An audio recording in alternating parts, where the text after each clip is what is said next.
and I welcome you all on my official YouTube channel of aspirants aboard Ascend as Aviators. जैसा कि हम लोग हर दिन Telegram पे क्विज को अटेम्प्ट करते हैं and after attempting that quiz आप यहाँ पे सॉल्यूशन के लिए आते हो। आई एम सॉरी कि मैं 23rd ऑफ अप्रैल का जो क्विज हुआ था उसका सॉल्यूशन मैं नहीं करा पाया था। So here I am with the solution of the quiz that we had conducted on 23rd of April on our Telegram group. सबसे पहले मैं आपसे कहना चाहता हूं कि अगर आपने अभी तक ज्वाइन नहीं किया है मेरा टेलीग्राम का वो ग्रुप, तो आप प्लीज उस ग्रुप को ज्वाइन कर लें। अगर वो लिंक क्लिकेबल नहीं है तो आप ये टाइप करके उसे ज्वाइन कर सकते हैं। टेलीग्राम पे आप सर्च कर सकते हैं एस्पायरेंट्स अबोर्ड t.me/aspirants aboard। आप ये सर्च भी कर सकते हैं टेलीग्राम पे। इससे आप को डायरेक्ट लिंक मिल जाएगा मेरे टेलीग्राम ग्रुप का। और वहां पे हम लोग डेली, और ऐसा नहीं है कि सिर्फ इंग्लिश की क्विज होती है, सारे सब्जेक्ट्स की क्विज होती है दिन में। और इंग्लिश की जो क्विज होती है वो 2:30 PM एवरी डे। और ये क्विज मैं खुद से डिजाइन करता हूँ। इसके जो क्वेश्चंस मैं लेता हूँ खुद से लेता हूँ, न्यूज़पेपर के सेंटेंसेस में लेता हूँ, है ना, सो दैट आपको सिर्फ थ्योरी की बात नहीं रह जाए, प्रैक्टिकली मैं आपको चीजों को सिखा पाऊँ।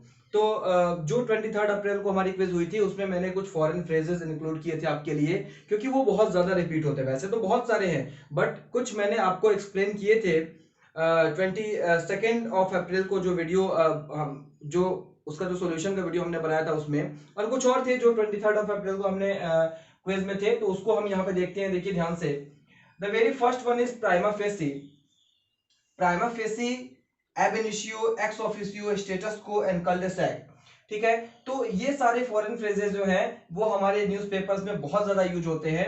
द हिंदू पढ़ते हो आप, द इंडियन एक्सप्रेस पढ़ते हो आप, इस तरह के न्यूज़पेपर्स पढ़ते हो तो वहां पे आपको एडिटोरियल में सब बहुत ज्यादा मिलते हैं। क्योंकि पॉलिटिकल, सोशियो पॉलिटिकल अगर इश्यूज हैं तो उन मुद्दों पे इन फ्रेजेस का यूज बहुत ज्यादा किया जाता है। तो आपको पता होना चाहिए। आप सिर्फ डिक्शनरी में सर्च करके इनका मतलब नहीं देख सकते हो। तो हम शुरू करते हैं। देखो एक बार मैं सबकी मीनिंग एक बार आपके लिए लिखता हूं। सबसे आसानी से जो हम समझ सकते हैं यहाँ पे देखिएगा, एब इनिशियो, है ना। तो एब इनिशियो आपको कैसे समझ में आ रहा है? इनिशियो कहीं ना कहीं इनिशियल से तो समझ में आ ही रहा है भाई, कहीं ना कहीं ये तो पता लग रहा है कि इनिशियल से रिलेटेड है। So ab initio actually means from the beginning, from the beginning. ये एक फ्रेज है, और अगर ये एक फ्रेज है तो इसका कुछ ना कुछ मीनिंग तो कुछ ना कुछ पार्ट्स ऑफ स्पीच की तरह तो ये जरूर यूज होता होगा सेंटेंसेस में।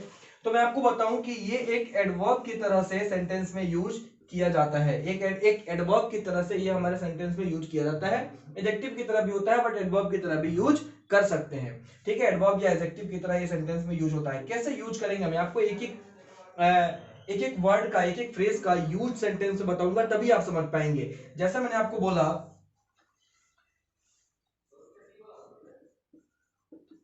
कि दिस कंडीशन, और मेक इट मोर क्लियर,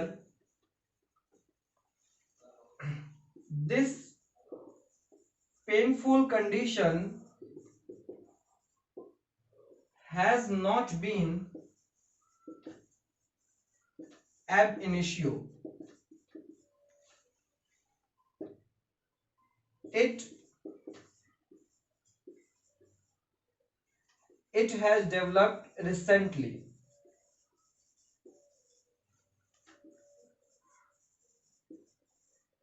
क्या आप मतलब समझे इस सेंटेंस का कि this painful condition has not been ab initio, यानी ये जो पेनफुल कंडीशन है ये शुरुआत से ही नहीं रही है।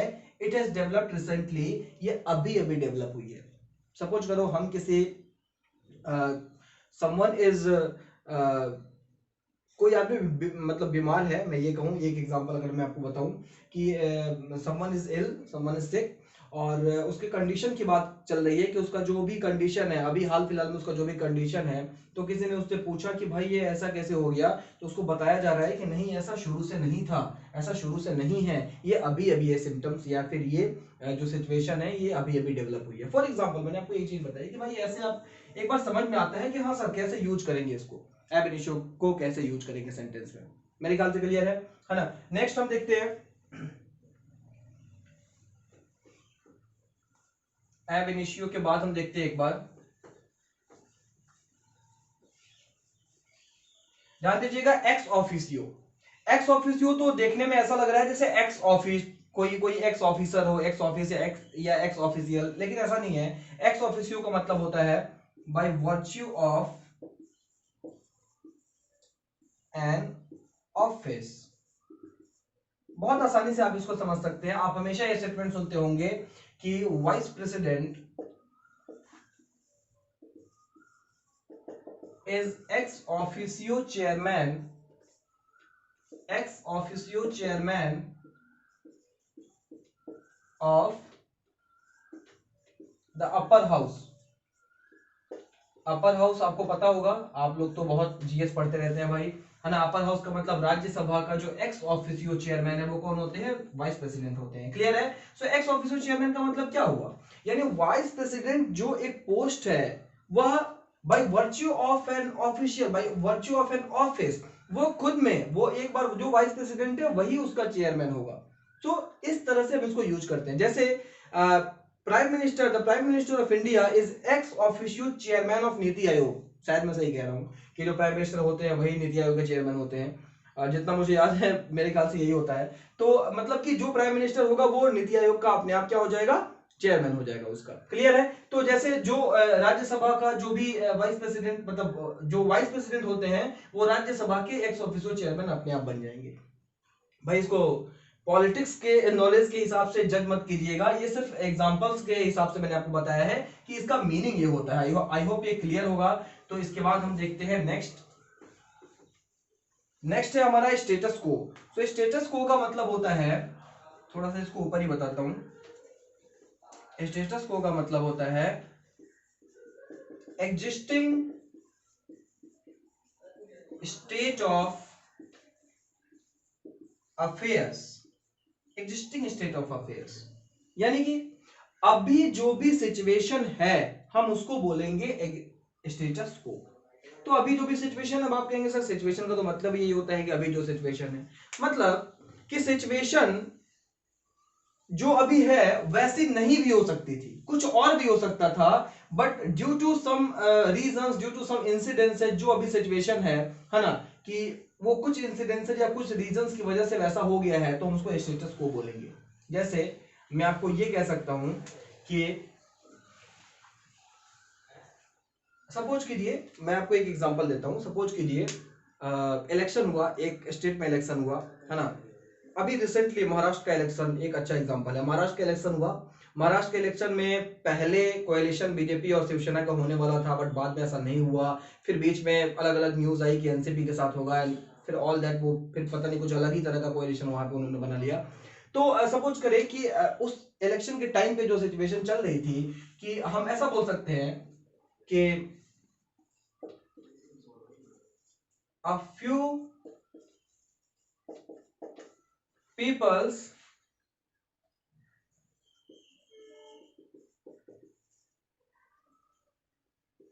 ambitions have led to this status quo, या ऑफ दिस स्टेटस को, या टू दिस स्टेटस को।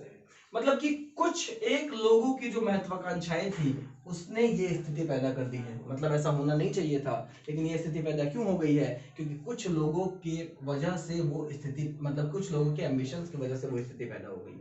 आप मेरी बात समझ पा रहे हो मेरे ख्याल से। तो स्टेटस को जब भी आपको दिखेगा उसका मतलब होगा कि जो अभी का जो सिनारियो है, अभी का जो सिचुएशन है ना। जैसे मैं ये कह सकता हूं ड्यूरिंग दिस कोरोना पेंडेमिक कि WHO का जो स्टेटमेंट जनवरी में, जिसपे बहुत बात होती है कि जनवरी में WHO का स्टेटमेंट आया था कि जो कोरोना, जो ये कोविड-19 है वो पर्सन टू पर्सन नहीं स्प्रेड होता है। So that irresponsible statement has led to this status को, जहां पे हम अभी हैं। यानी कि वो एक इररेस्पॉन्सिबल स्टेटमेंट था। अगर वहां पे WHO ने बहुत अच्छे से मतलब कि जिम्मेदारी पूर्वक रिस्पॉन्सिबिलिटी अपनी दिखाई होती, इस तरह का गैर जिम्मेदाराना स्टेटमेंट नहीं दिया होता, तो सारे देश जो जिन्होंने जो जो बाद में सीरियस हुए वो पहले हो सकते थे, और मे बी हमारा लॉस जो इतना ज्यादा हुआ है, इतना ज्यादा लॉस नहीं होता। आप मेरी बात समझ पा रहे हैं? ठीक है, आई होप कि आपको समझ में आ रहा होगा। अगर आपको समझ में नहीं आता है तो बिल्कुल कमेंट सेक्शन में पूछा कीजिए, मैं अगली वीडियो में फिर से उसको एक्सप्लेन करूंगा, और मैं कोशिश करूंगा कि और आपके डेली लाइफ से रिलेटेड और सारे एग्जांपल्स दूं, बट प्रॉब्लम ये है कि ये सब जो फ्रेजेस हैं ये सोशियो पॉलिटिकल हमारा कंटेक्स्ट होता है उसी में ज्यादातर यूज होते हैं, तो एग्जांपल्स भी कुछ वैसा ही होना चाहिए, क्योंकि अगर आपको ये दिखेगा भी तो ऐसे ही किसी मैटर में ये दिखेगा। मेरी बात आप समझ पा रहे हैं? आई होप क्लियर होगा। नेक्स्ट नेक्स्ट क्वेश्चन क्या है? नेक्स्ट क्या है? कल्डेसैक, है ना? ऐसा नहीं है कि इसको क्यों नहीं बता रहे सर, इसी को पहले बता रहे थे, इसमें कुछ नहीं है। एट फर्स्ट कंसिडरेशन, बट ये सबसे ज्यादा यूज होता है, ये जो पांचों मैंने लिखे हैं ना इसमें प्राइमा फेसी सबसे ज्यादा यूज होता है। एट फर्स्ट कंसिडरेशन यानी हम ये कह सकते हैं कि पहली बार में, पहली निगाह में जो हुआ, पहली बार में। भाई सबसे ज्यादा इसका यूज किन चीजों के लिए करते हैं मैं आपको बता देता हूं। प्राइमा फेसी केस होता है, प्राइमा फेसी एविडेंस होता है, प्राइमा फेसी केस होता है, प्राइमा फेसी एविडेंस होता है। जैसे जैसे मैंने एग्जांपल दिया आपको,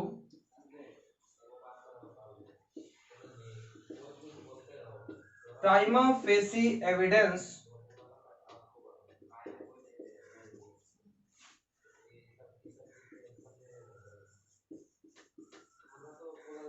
clearly suggests that Mr. Sharma has been involved in the irregularities, यानी जो पहली बार देखने पे जो भी हमें पता चल रहा है, प्राइमा फेसी एविडेंस जो भी है, उस एविडेंस ये क्लियरली सजेस्ट करते हैं कि मिस्टर शर्मा जो है 100% इस इरेगुलरिटीज में इन्वॉल्व रहे हों। अब एक ध्यान से एक बात सुनिएगा, ये जरूरी नहीं है कि मिस्टर शर्मा सच में इस तरह की इरेगुलरिटीज में या फिर जो भी वहां गड़बड़ी हुई है, इरेगुलरिटीज इज लाइक जैसे ऑफिस में कुछ घपला टाइप का हो गया, कुछ गड़बड़ी है अकाउंट सेक्शन में, ऐसा कुछ हुआ, तो ऐसा में जरूरी नहीं है कि मिस्टर शर्मा 100% दोषी होंगे ही, ये तो कोर्ट का काम है ना, ये तो कोर्ट का काम है जजमेंट देना, बट जो हमारे पास अभी तक गवाह सबूत है उसके हिसाब से ऐसा हम कह सकते हैं, क्लियरली सजेस्ट कर रहा है।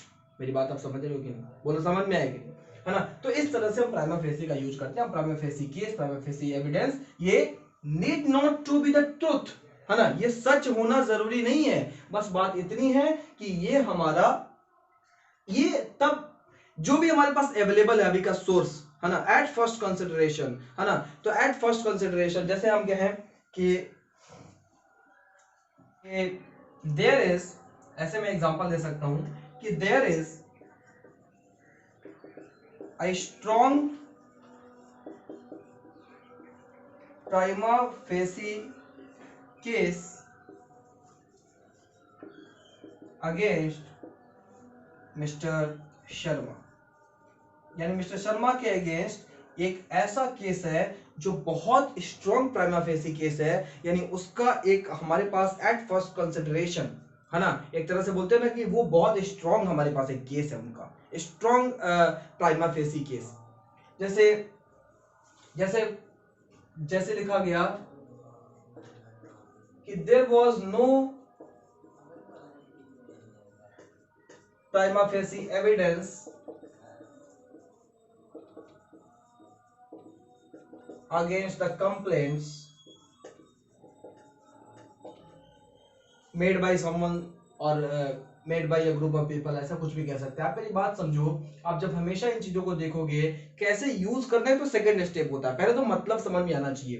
The first step is reading, the second one is what, writing. Writing reading के बाद ही आता है, लिखने के बाद तो बाद में है। पहली बात तो ये है कि आप जब देखोगे इसको तो आप समझ सकते हो कि हाँ इसका मतलब ये होता है, और आपको उस लाइन का पूरा मतलब समझ में आएगा। बोलो समझ में आएगा कि नहीं, है ना? लास्ट वन जो एक बचा हुआ है हम एक बार उसको भी देख लेते हैं। कल्डेसैक, मैं ऊपर लिखता हूं इसको। सो कल्डेसैक का मीनिंग होता है a closed dead end, a closed dead end. जैसे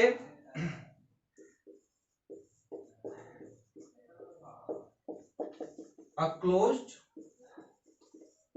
डेड एंड, क्लियर है? अब जैसे एक रास्ता है, ये सिंपल, मैं फिजिकली बता रहा हूँ सर, मतलब ये रास्ता है, ये रास्ता यहां तक गया, बट यहाँ पे सामने ही एक घर बना हुआ है, समझ रहे हैं मेरी बात, और इधर उधर सब हर जगह घर है, तो हम क्या बोलेंगे कि दिस वे इज कल्डेसैक, यानी कि ये जो रास्ता है कल सैक है, ये एक तरफ से पूरा बंद है ना, इसके इधर ही आप जा सकते, उधर नहीं जा सकते। बट इसका मतलब सिर्फ लिटरली या सिर्फ फिजिकली ये मीनिंग नहीं है। एक सिचुएशन ऐसी हो कि उस सिचुएशन का कोई सॉल्यूशन नहीं निकल रहा हो, जैसे मैंने कहा कि अ सिचुएशन लीडिंग नोवेयर, यानी कि एक ऐसी स्थिति, एक ऐसी परिस्थिति जो जिसमें ऐसा लग रहा हो भाई कब कहीं भी जाता हुआ नहीं दिख रहा है सिचुएशन, कुछ भी इसका सॉल्यूशन निकलता हुआ नहीं दिख रहा है, तो ऐसे सिचुएशन को भी हम कल सैक बोलते हैं। जैसे मैं आपको बोलूं फॉर एग्जांपल कि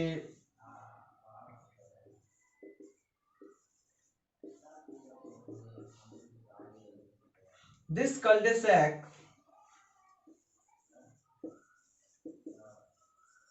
has not been ab initio। देखो दोनों का यूज एक ही में कैसे कर सकते हैं, मतलब ये जो अभी की स्थिति है, अभी जो भी स्थिति है, ये शुरुआत से नहीं थी, ये शुरुआत से नहीं है ना, ये जो अभी की परिस्थिति है, ये शुरुआत से नहीं है।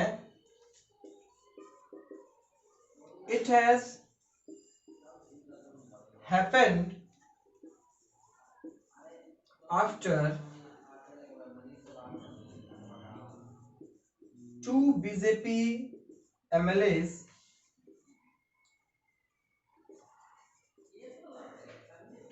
have been accused of something, murder or something, कुछ क्राइम। मतलब अभी की जो स्थिति है शुरू से नहीं है, ये कब हुआ है, ये तब हुआ जब 2 बीजेपी MLA को मर्डर के लिए एक्यूज किया गया है, यानी इससे पार्टी की छवि खराब हुई है और पार्टी के परफॉर्मेंस पे असर पड़ा है। और इसलिए और अभी जैसे पार्टी को ऐसा लग रहा है कि भाई ये सिचुएशन जो आ गई है, ये सिचुएशन का कुछ जैसे कुछ रास्ता ही नहीं है, कल-de-sac हो गया। मेरी बात आप समझ पा रहे हैं, तो इस तरह से हम इसका यूज कर सकते हैं। क्लियर है गाइस, है ना? आई होप आपको क्लियर होगा। थोड़ा सा इन चीजों का एग्जांपल और लिमिटेड एग्जांपल्स होते हैं, इन द सेंस कि बहुत हमारे डेली लाइफ में इस तरह से यूज कर सकते हैं हम, ऐसा नहीं है कि नहीं कर सकते, बट जनरली न्यूज़पेपर्स में कुछ मैंने आपको बोला था कि सोशियो पॉलिटिकल यूज इनका ज्यादा होता है, और उसी सेंस में हम बहुत ज्यादा आप सेंटेंसेस हमेशा देखेंगे, तो आपको उसी से रिलेटेड सेंटेंसेस मैंने बताने की कोशिश की है। आप इनका ध्यान रखेंगे तो 100% आप जब भी आपके सामने ये सब फ्रेजेस आएंगे तो आपको ये सब याद होगा, 100% आप वहां पे समझ पाएंगे चीजों को। डिक्शनरी में अलग अलग कल, डे और सैक खोजने नहीं जाएंगे। अगर आप डिक्शनरी में सैक खोजने जाओगे तो अलग ही मीनिंग मिलने वाली है, डी खोजने जाओगे तो पता नहीं कुछ मिले भी नहीं शायद कल या डी में, है ना? तो अब आगे से आप इन चीजों को, हमारे जो ऑप्शन है एक बार आप ध्यान से देखिएगा। डिस्पेयर एक ऑप्शन है, डिस्पेयर एक ऑप्शन है, ऑप्टिमिज्म एक ऑप्शन है, आई गेस ऑप्टिमिज्म ही है, या ऑप्टिमिज्म एक ऑप्शन है, और एक ऑप्शन हमारा है क्या, होप। अब जरा आप ध्यान दीजिएगा, है ना? ये देखो जरा इन दोनों शब्दों को देखो। एक तो देखो डिस्पेयर नहीं, इस डिस्पैरिटी होता है, डिस्पैरिटी वर्ड होती है ना? डिस्पैरिटी वर्ड होता है। डिस्पेयर मैंने जस्ट टू कंफ्यूज यू कि थोड़ा आप कंफ्यूज हो जाए ऑप्शंस को देख के, है ना? तो इसलिए मैंने आपको दिया है। डिस्पोंडेंसी का अगर मैं मतलब की बात करूं कि इसका मीनिंग क्या होता है, तो इसका मतलब होता है होपलेसनेस।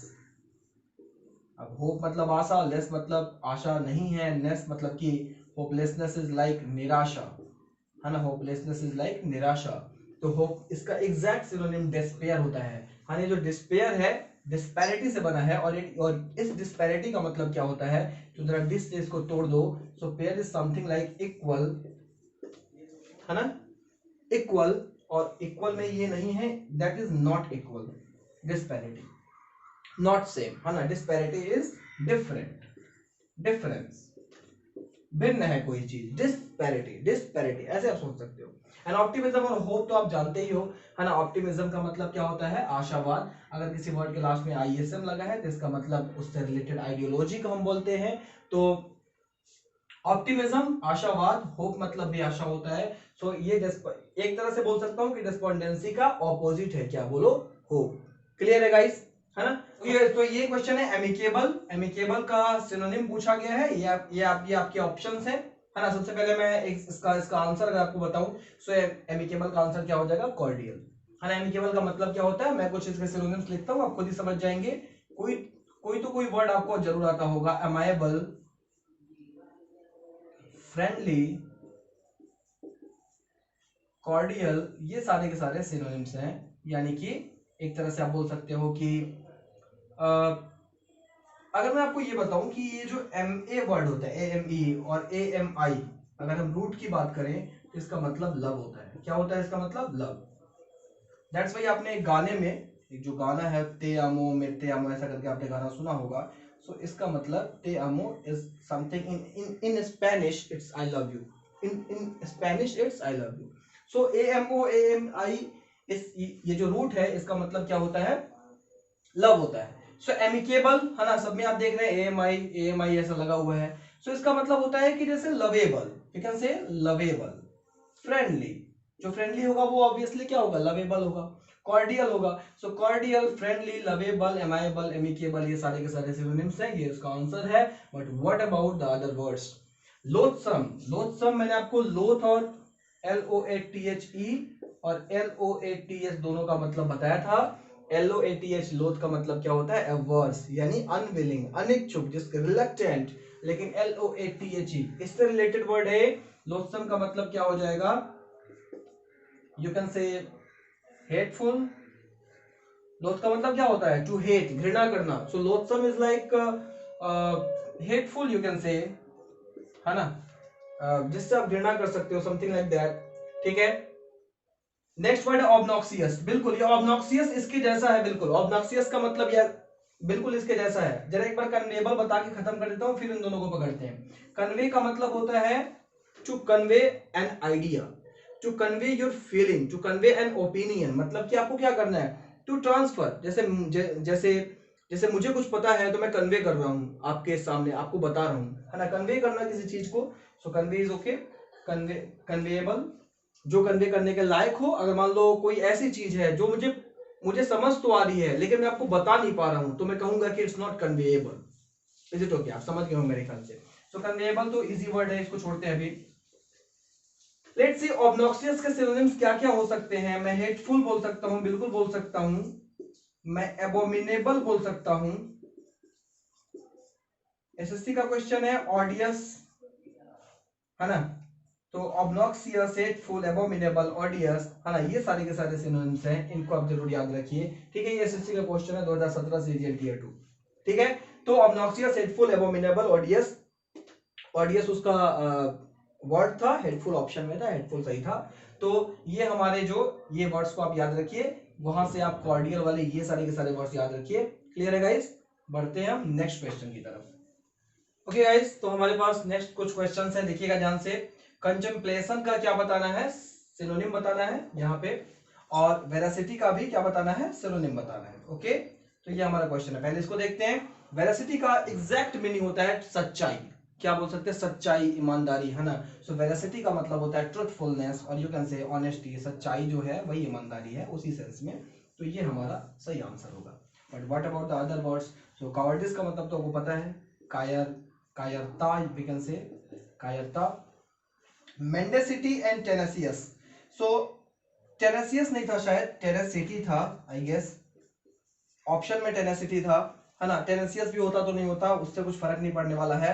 बट टेनेसिटी मैं इसलिए बोल रहा हूँ क्योंकि टेनेसिटी मैंने सारे के सारे नाउन दिए हैं, तो ये भी नाउन ही दिया होगा जरूर।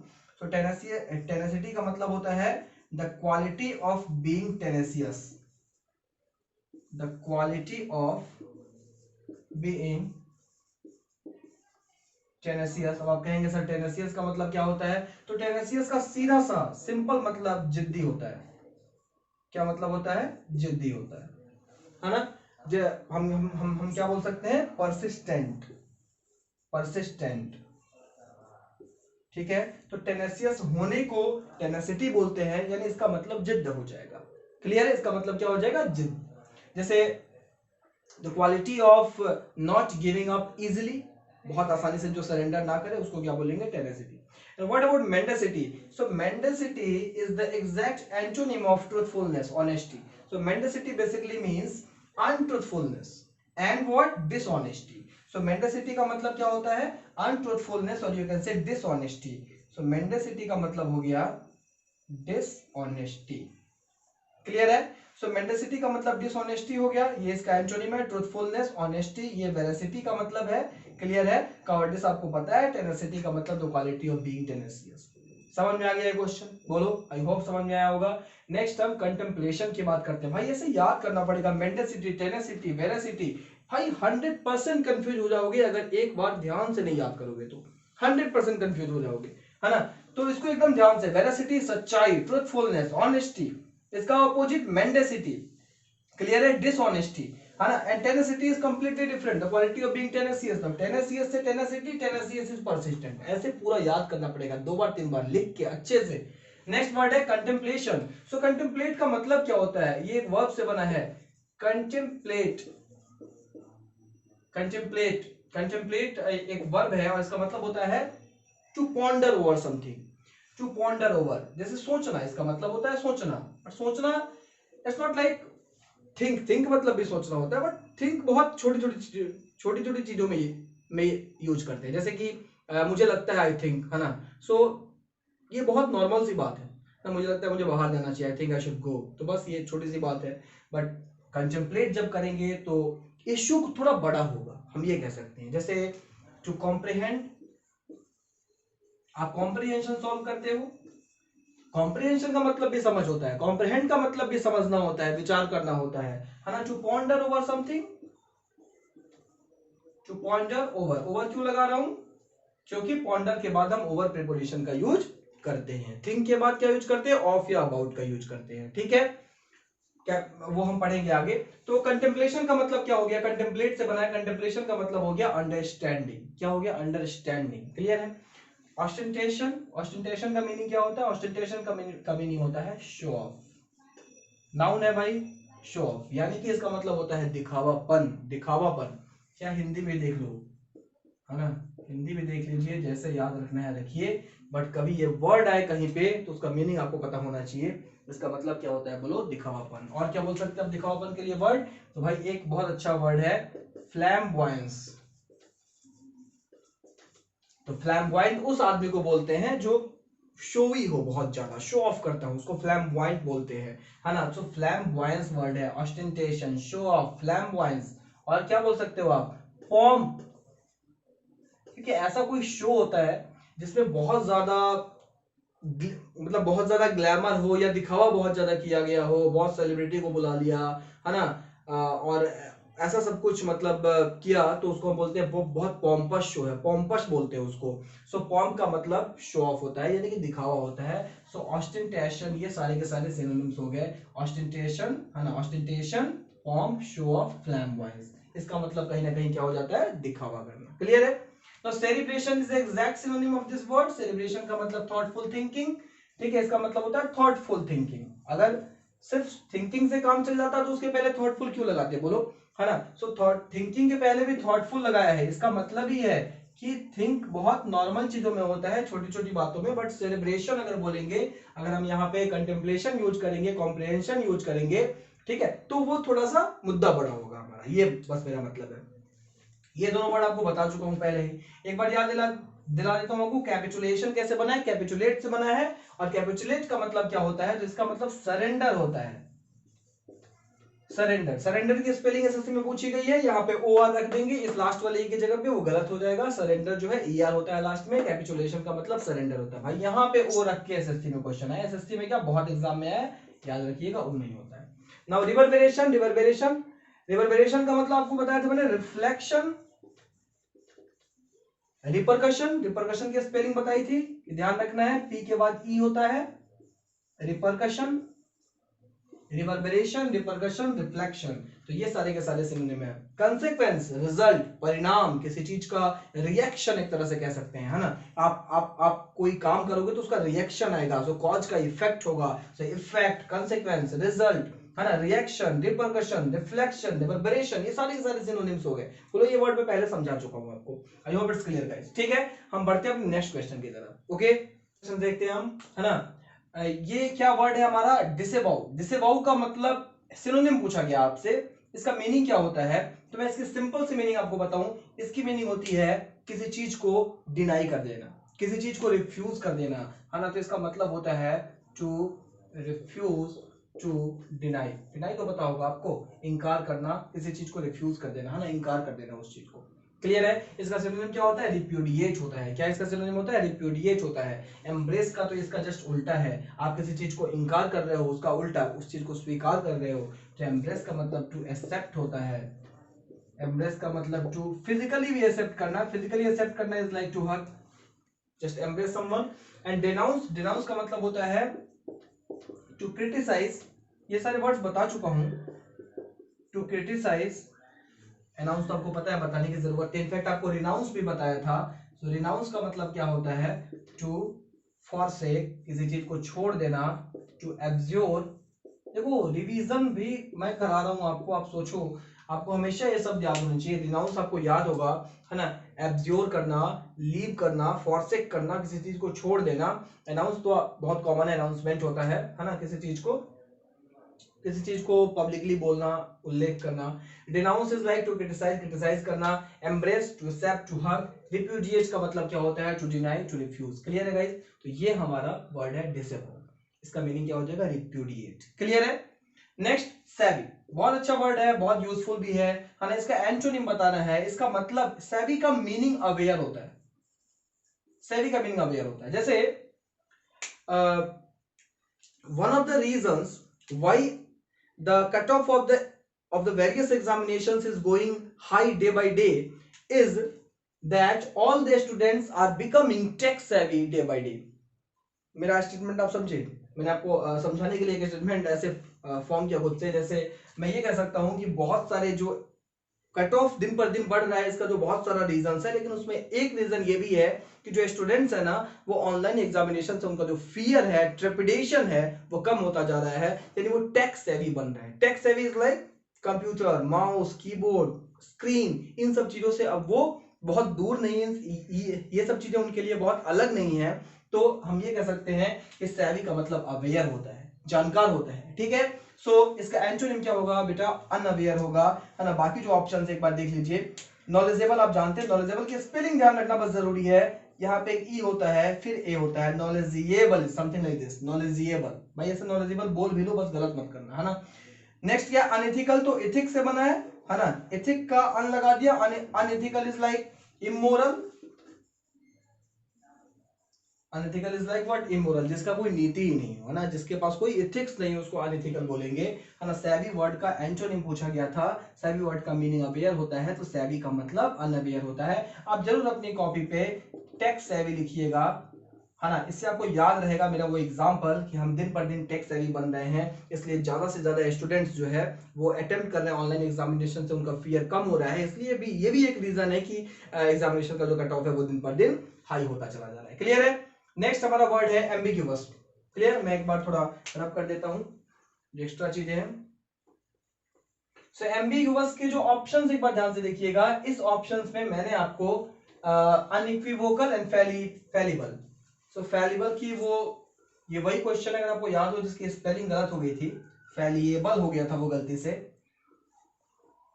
सो इट्स फैलिबल, है ना। फैलिबल फैलेसी से रिलेटेड है। सो फैलेसी का मतलब झूठ होता है। फैलेसी का मतलब क्या होता है? झूठ होता है। ठीक है? फैलेसी। क्लियर? सो फैलेसी से फैलिबल रिलेटेड है। सो फैलिबल इज लाइक, एबल तो लगाइए भाई लास्ट में, भले ही ए नहीं लिखा हुआ है, ए नहीं लिखा हुआ है, बट वो एबल वाला ही है। So that can be wrong, जो गलत हो सकता है ना, उसको हम क्या बोलेंगे? फैलिबल। जो झूठ हो सकता है, मतलब जिससे गलती हो सकती है, उसको हम क्या बोलते हैं? That can be wrong, that can make a mistake, capable of making mistakes, ऐसे बोल सकते हैं, कैपेबल ऑफ मेकिंग मिस्टेक्स, ऐसे भी समझ लो। एक मेरे ख्याल से आप समझ भी गए होंगे, कैपेबल ऑफ मेकिंग मिस्टेक्स। हम सब ऐसे ही हैं, एक कहीं ना कहीं थोड़ा ज्यादा या कम, है ना, गलती सबसे होती है। ठीक है? जो इंपॉर्टेंट चीज है वो मेरे समझ से, इन माय एक्सपीरियंस, वो उस चीज को रियलाइज करना होती है ना। गलती करना बहुत जरूरी है, और गलती करने के बाद इस चीज को रियलाइज करना कि मैंने गलती की थी, ये भी बहुत जरूरी है। ठीक है? खैर, यहाँ पे हम लोग और वर्ड्स की बात करते हैं। फैलिबल इज क्लियर, है ना। अनइक्विवोकल, अनइक्विवोकल आपको मैंने इक्विवोकल बताया था, अगर आपको याद हो तो, है ना। मैंने यहाँ से इसको डिवाइड किया था, और इक्वल और वोकल मतलब मैंने बोला था कि सेम साउंड हो, मतलब एक तरह से समान अर्थ निकले, समान मीनिंग निकले। इसका हिंदी द्विअर्थी होता है। क्या होता है? द्विअर्थी। डबल मीनिंग कुछ बात हो, डबल मीनिंग हो तो हम इक्विवोकल बोलते हैं। ठीक है, इक्विवोकल में अन लग गया है, यानी कि इसका मतलब क्या हो गया? डबल मीनिंग नहीं हो, मतलब एकदम स्पष्ट हो, क्लियर हो। सो अनइक्विवोकल। अगर इक्विवोकल का मतलब द्विअर्थी होता है तो अनइक्विवोकल का मतलब क्या होगा? इसमें कोई संदेह नहीं हो, अनडाउटेडली, है ना, beyond any doubt, unequivocal, clear, clear, lucid, ठीक है, प्लॉजिबल, ठीक है। इन सारे वर्ड्स का मतलब क्या होता है? स्पष्ट होता है, एपेरेंट, क्या एपेरेंट बोल सकते हैं, एपेरेंट वर्ड आप जानते होंगे। तो इन सारे वर्ड्स का मतलब एकदम स्पष्ट होता है, निसंदेह होता है, इसमें कोई डाउट नहीं है, अनइक्विवोकल, क्लियर। नो, उसके बाद भी दो वर्ड है, वेग एंड वोग है। सो इट्स लाइक वेग। वेग का मतलब क्या होता है? वेग का मतलब ही यही होता है बाबू, देखो ध्यान से, VAGUE, वेग का तो मतलब ही ये होता है, that is not clear, unclear, ठीक है, जो स्पष्ट नहीं हो। और एम्बिगुअस का मतलब यही होता है, ये इसका जो सिनोनिम होगा वो क्या होगा? वेग होगा। है इसका आंसर एम्बिगुअस। एम्बिगुअस देखा आपने, आपको पता है कहीं कहीं क्या दिखेगा? एम्बिग्यूटी। अब ये नहीं कि घबरा जाना बिल्कुल, एम्बिग्यूटी सर ये क्या आ गया एम्बिग्यूटी, ये तो नहीं पढ़ाया था आपने, आपने एम्बिगुअस पढ़ाया था। तो भाई कोई बात नहीं, है ना। ये OUS लगा है, ठीक है, OUS लगा है, ये क्या है बोलो? एडजेक्टिव है। तो ऑप्शंस में सारे सारे एडजेक्टिव दिए हुए हैं कि नहीं? वैसे नाउन है, इसकी बात नहीं करते अभी, है ना। लेकिन अगर ये क्वेश्चन देगा तो वेग नहीं देगा, ऑप्शन में क्या देगा? वेगनेस देगा। क्या देगा? वेगनेस देगा। बस बात तो वही है, अभी नाउन है तो नाउन है, एडजेक्टिव है तो एडजेक्टिव है। समझ में आया कि नहीं? और वोग का मतलब क्या होता है? तो VOGUE, वोग का मतलब होता है फैशन, ट्रेंड, फैशन। इसको आप कैसे याद कर सकते हैं? आपने प्रोवोग ब्रांड जरूर सुना होगा, कुछ ना कुछ आपने देखा होगा, वॉच, पर्स, जनरली मैंने यही सब चीजें ज्यादा देखी हैं इस ब्रांड की, प्रोवोग, है ना। सो प्रोवोग, सो प्रो मतलब क्या होता है? For, in favour of. Pro word जब भी आता है, जैसे कोई ऐप होता है, एक तो नॉर्मल ऐप होता है, एक होता है प्रो वर्जन। प्रो वर्जन मतलब जो, मतलब उन लोगों के लिए है। अरे बहुत सिंपल सा बात, जैसे प्रोनाउन,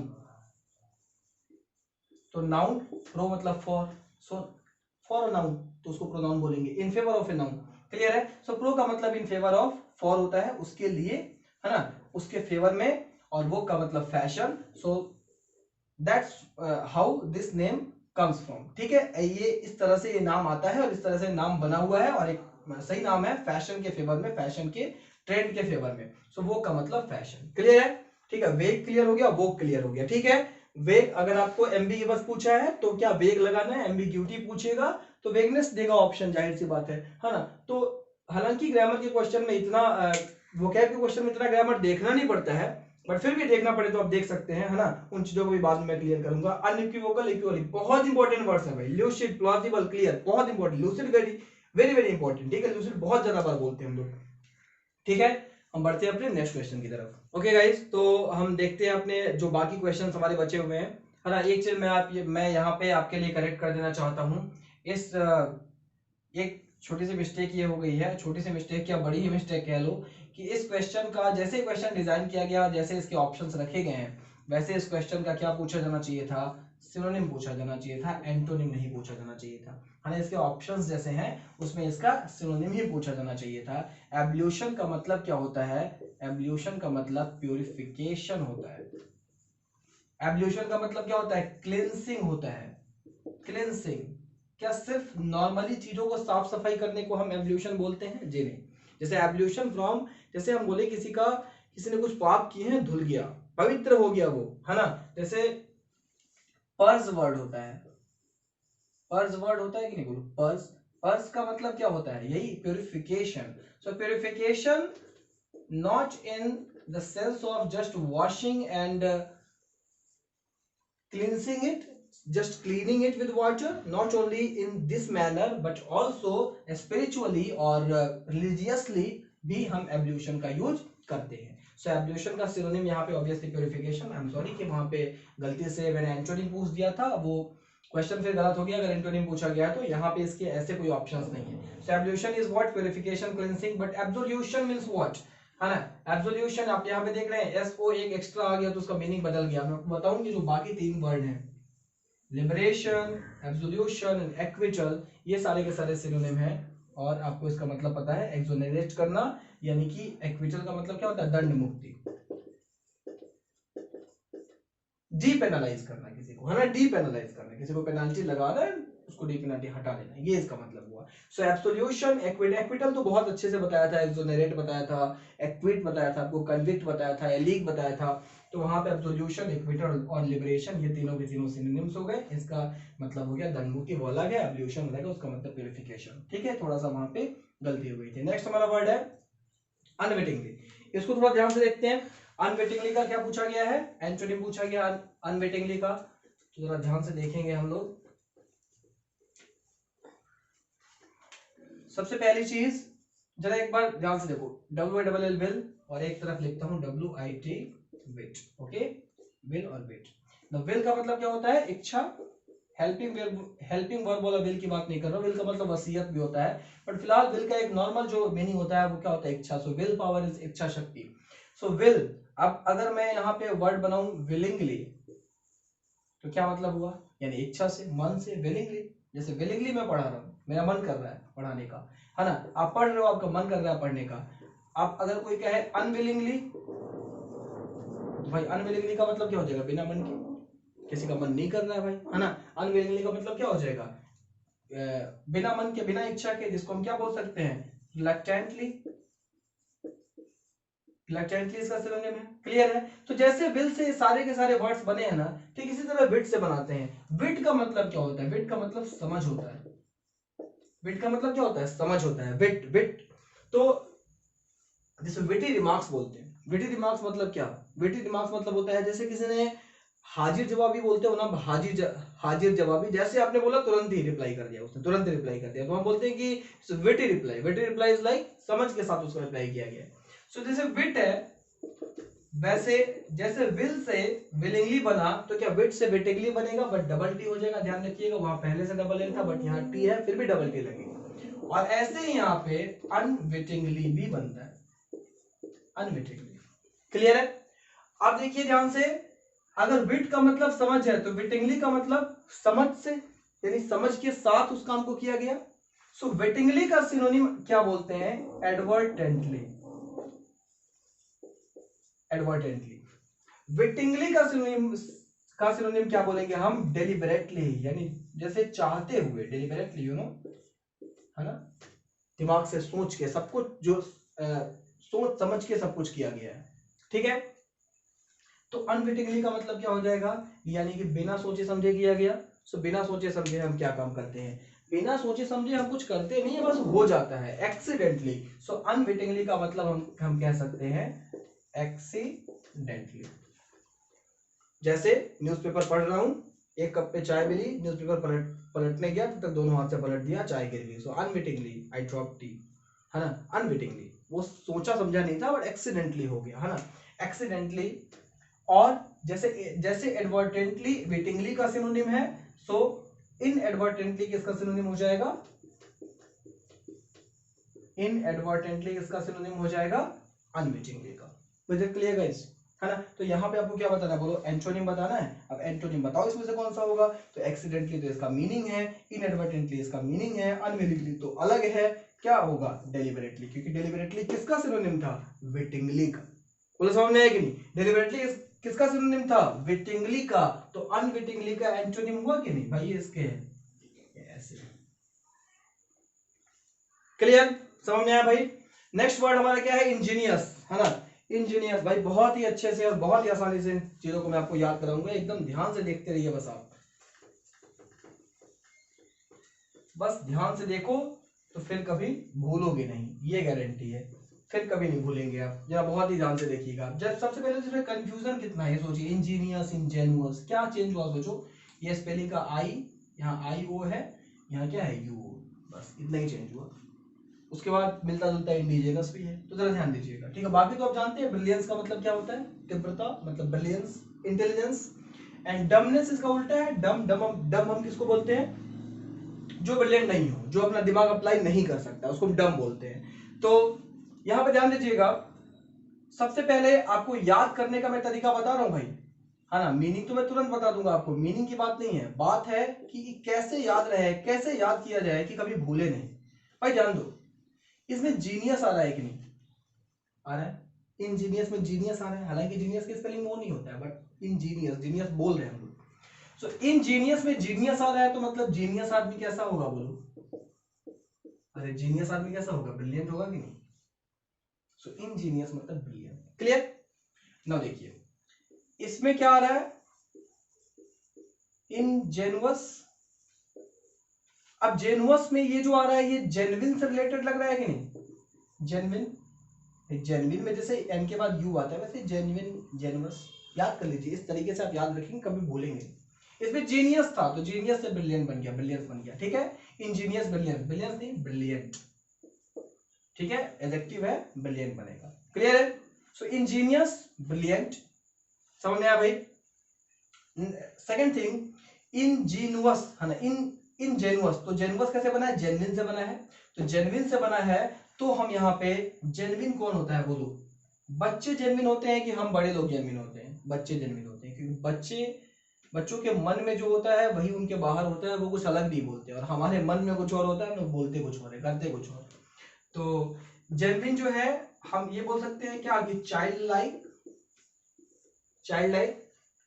भाई आपको चाइल्ड लाइक और चाइल्डिश का डिफरेंस बताया था मैंने, childish is a negative word, child like is a positive word. Naive, मैंने आपको बोला था कि इसको नैव नहीं पढ़ते, नाइव पढ़ते हैं। And unsophisticated, unsophisticated, okay. तो इनजेनुअस मतलब जो जेन्युइन हो, मतलब बच्चे के जैसा हो, सरल हो, अनसोफिस्टिकेटेड हो, उसको हम इंजेनुअस बोलते हैं। इंजीनियस मतलब ब्रिलियंट, है ना। अभी भी ये क्वेश्चन गलत डिजाइन हो गया है, बहुत जल्दी जल्दी में ऐसा हो जाता है, बट फिलहाल आपको वर्ड्स याद करवाने हैं। अदरवाइज इंजीनियस का एंटोनिम पूछा गया है, तो इंजीनियस का एंटोनिम डमनेस नहीं होगा, डम होगा, क्योंकि इसमें ओ यू एस लगा है। छोड़ो एक बार, ग्रामर की बात नहीं करते भाई, ग्रामर, ग्रामर की बात हटाओ, बस एक डमनेस में से नेस हटा लेना, बाकी क्वेश्चन सही हो जाएगा, क्लियर है, बाकी क्वेश्चन सही हो जाएगा, ठीक। इंजीनियस जो है इसका मतलब ब्रिलियंट, तो ये तो इसका सिनोनिम हो गया एक तरह से, तो ये इसका आंसर हो जाएगा, ये इसका आंसर होगा, पहली बात तो ये इसका आंसर हो, क्लियर। सेकंड, इंडिजिनस का मतलब क्या होता है, तो इंडिजिनस का मतलब होता है स्वदेशी, अपने देश में, जैसे indigenously built rocket, indigenously built aircraft, है ना, हमने स्वदेशी अपने घर में बनाया उसको, ठीक है, तो इंडिजिनस बोलते हैं। इंडिजिनस के लिए क्या क्या सिनोनिम हो सकता है, ध्यान दीजिएगा। देखो बच्चों, जल्दी जल्दी क्वेश्चन बनाने के चक्कर में, ये क्वेश्चन जो है, ऐसा नहीं है, क्वेश्चन बहुत बार पूछे जाते हैं, बट उनके जो ऑप्शंस होते हैं, मैं ऑप्शंस को चेंज करता हूँ जानबूझ के, मैं ऑप्शंस को इसलिए चेंज करता हूँ क्योंकि ये दोनों तीनों शब्द मुझे एक साथ ही बताने होते हैं, मुझे पता है इसको एक साथ बताने का फायदा क्या है। सो दैट्स वाई ये ऑप्शन बनाते समय, और थोड़ी सी जल्दी भी रहती है,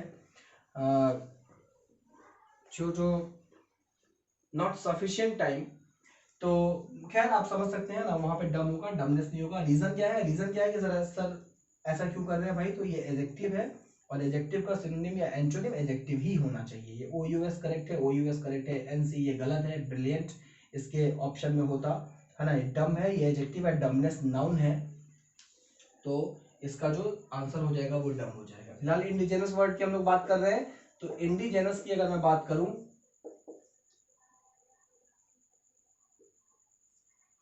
तो इसको क्या बोल सकते हैं, एबोरिजिनल, स्वदेशी, नेटिव, लोकल, सबका मतलब सेम, क्या, स्वदेशी। स्वदेशी के सेंस में सब सिनोनिम की तरह यूज किए जा सकते हैं, बिल्कुल कोई भी प्रॉब्लम नहीं। आप मेरी बात समझ पा रहे हैं कि नहीं बोलो, है ना। देखो आप YouTube पे पढ़ रहे हो, है ना, आप YouTube पे पढ़ रहे हो, तो इस प्लेटफॉर्म पे पढ़ने का क्या फायदा है, आप चीजों को स्लो कर सकते हो, स्पीड स्लो कर सकते हो, फास्ट कर सकते हो। फास्ट तो नहीं करेंगे आप, ऑलरेडी मैं बहुत तेजी पढ़ाता हूँ, तो फास्ट तो नहीं करेंगे शायद, आप चीजों को स्लो कर सकते हैं, है ना, स्क्रीनशॉट लेके रख सकते हैं, ये कर सकते हैं आप। कॉपी पेन, वैसे स्क्रीनशॉट लेके रखना तो उसमें फिर स्क्रीनशॉट के फोल्डर में इतने सारे वेरियस स्क्रीनशॉट्स होंगे वो अलग अलग टाइप के, कि फिर वहां से पढ़ना तो मुझे तो नहीं लगता, मैं तो नहीं पढ़ पाता हूँ स्क्रीनशॉट लेके रख के। तो आप ये सबसे अच्छा तरीका ये है कि आप एक कॉपी रखिए, है ना, एक कॉपी रखिए, सेशन स्टार्ट हो आप कॉपी लेके बैठिए, बाकायदा जितने शब्द आप नहीं जानते सब कुछ लिखिए, बीच में कुछ ट्रिक बनाया है तो अपने से भी कुछ ऐड करिए। ये नेमोनिक ट्रिक का कुछ भी ऐसा मतलब नहीं होता कि मैं जो बताऊंगा वही, ऐसा कुछ नहीं है। MNE, ये नेमोनिक ट्रिक कैसे बना है? रूट से। इसका रूट क्या है? इसका रूट है MNE, ये इसका रूट ये है, और इसका मतलब माइंड होता है। इसका मतलब क्या होता है? माइंड होता है। तो MNE मतलब माइंड, और माइंड सबके पास है भाई, सिर्फ मेरे पास नहीं है। आप इसको कुछ नाम देके बना सकते हैं। मेरी बात समझ में आ रही?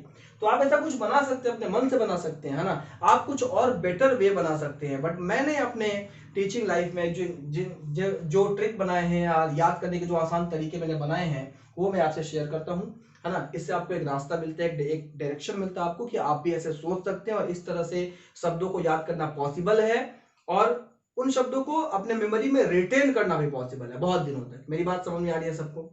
सो आज के लिए यही, है ना, इस क्विज में यही क्वेश्चंस थे। आई होप कि आपको ये सब समझ में आया होगा, है ना। और अगर फिर भी समझ में नहीं आया है तो आप कमेंट कीजिए नीचे, या टेलीग्राम वाले ग्रुप पे मुझे बताइए, तो मैं 100% वहां पे इसको और ज्यादा क्लियर करूंगा। मैं कोशिश करूंगा कि और सारे एग्जांपल्स और सारे वर्ड से इसको क्लियर करूं, है ना। आपको अपना वोकैब का जो आपका जो खजाना, आपका जो ट्रेजर है, treasure trove, the treasure trove of your vocabulary, उसको आपको बढ़ाते जाना है, बढ़ाते जाना है। आप जितना बढ़ा सकते हो उतना बढ़ाना है बिफोर कि हम ग्रामर और ये सब चीजों को शुरू करें। ऐसा नहीं है कि भाई सर हम तो 4-5 साल पहले वोकैब ही पढ़ लें, क्या है सर? भाई ऐसा बिल्कुल भी नहीं है ना। वोकैब कितना भी पढ़ोगे, there are more than 20 lakh words and not a single person on this earth knows each and every word. ऐसा पॉसिबल ही नहीं है कि कोई भी आदमी सारे के सारे वर्ड जानता हो, ये पॉसिबल ही नहीं।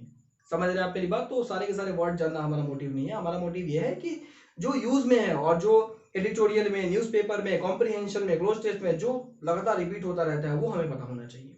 ठीक है, तो आप इस सेशन को लाइक करिए, शेयर करिए, सब्सक्राइब करिए मेरे चैनल को, और बेल आइकन को जरूर प्रेस करिए, सो दैट कि आपको जब भी हम वीडियो कोई अपलोड करें तो आपको तुरंत नोटिफिकेशन मिले और आप वहां से वीडियो देख सकते हैं। Stay home, stay safe, all the very best.